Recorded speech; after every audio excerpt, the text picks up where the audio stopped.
Alright, so if you recall, in the previous video, or in a prior video, it's been a video or two since then, I gave you a challenge regarding strings. And that challenge was... what was that challenge? That challenge was something along the lines of... let's make this larger so you can see what is here. I had just deleted my function, my not real function, my function in pseudocode, which pseudocode is sort of like... it's like programming without the programming. It's like putting the steps down but not putting it in the right language for the computer. It's more of a tool for you so that way you can keep your thoughts organized. But anyways, we'll get more into that later. I had told you to do something along the lines of printing a command that said something like the language Python, in double quotes, isn't that hard, right? And the reason why this is a little bit trickier is because you've got double quotes and you've got a single quote inside the same line. So if I were to do this,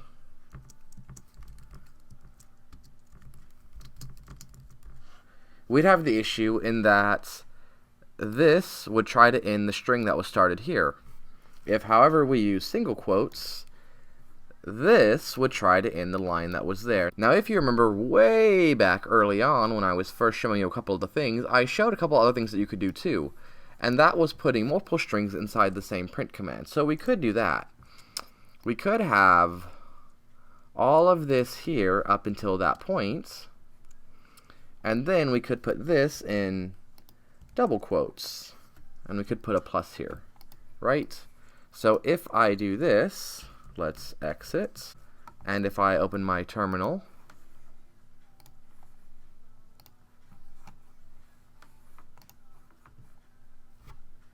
increase the size a bit, bring it here. Alright, so in my terminal, if I go ahead and launch this, Python 3, desktop, oh right, hello world, forgot what I was typing for a moment, .py, there we go, see it printed, no problem. Now that works, it's not the best way to do it, but that works. And actually, we don't even need this plus. In Python, you don't need to put a plus between your two strings. It will go ahead and conglomerate them anyways. It will go ahead and push them together regardless. So if I go ahead and save this, and I run it again, now I could go back and I could tell it once again to go into Python 3, and I could tell it to go into the desktop again, and then hello world, and that's fine. I can do that again and again if I want to, but I'm kind of having to type the same thing over and over again. And you can see it ran, right? You can see it ran. So, but like typing that gets kind of annoying. So if I don't want to type that whole thing, I can also do cd desktop. And now I'm in my desktop. I'm accessing my desktop. So I don't have to keep typing desktop / like I was doing before. Now I'm already on the desktop. So now I can just do Python 3 and hello world.py. So that can save you a little bit of time. And if we're talking about efficiency, I don't even have to actually even write Python 3. If I'm going to keep launching this same program from my text file, I could just hit Control P.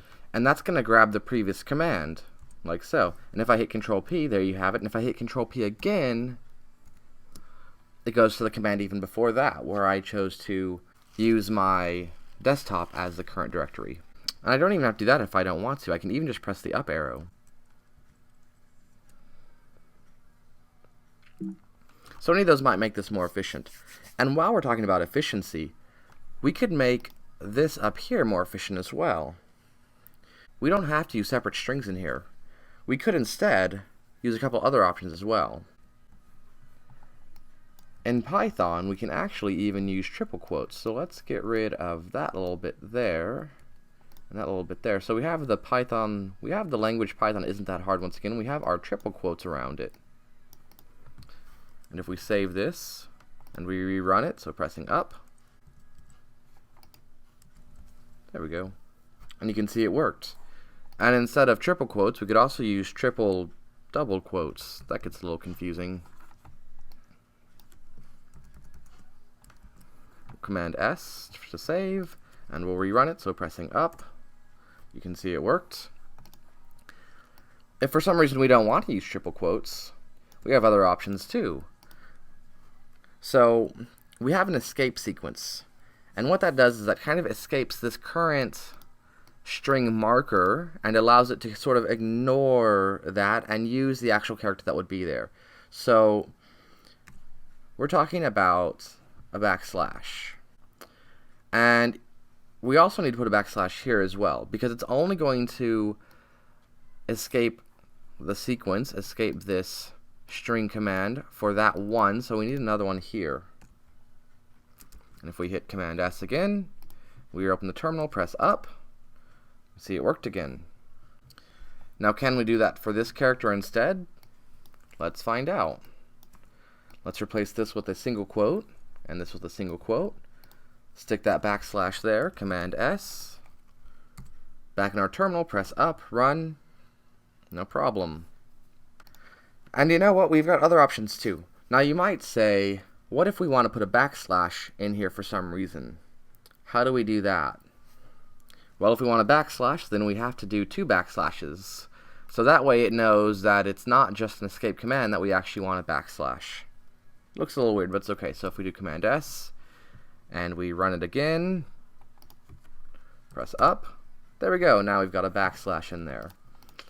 Now let's say that I want my message to look something like the language Python isn't that hard, exclamation point, and then I want a line breakdown here, and I want a couple backslashes, and I put maybe Python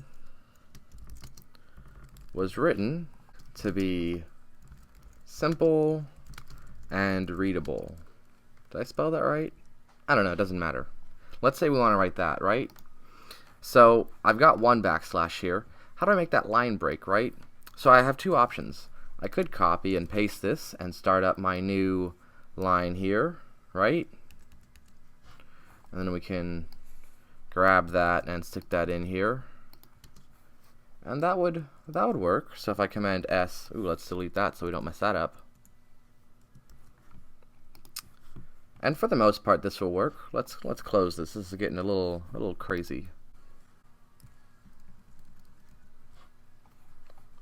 All right. Unfortunately, I'm no longer in my desktop. So let's reopen my desktop. So CD desktop. There we go. And if I press up, there's my Python 3. And there we go. Now the issue is I don't have enough slashes here, right? So let's add another slash and see what happens. So press up. So once again, I still have 2 slashes. It's kind of interesting, actually. When I ran 3 slashes, I had 2 slashes. And now that I have 4 slashes, I still have 2 slashes, right? I should have an extra slash for each one. So if I do Command S and I press up again, there we go. That's what I want. Now I didn't even actually need 2 print commands, because I could have instead run all of this together in one, and I could have just broken the lines up with a backslash in for new line. So Command S, and let's prove that. There you go.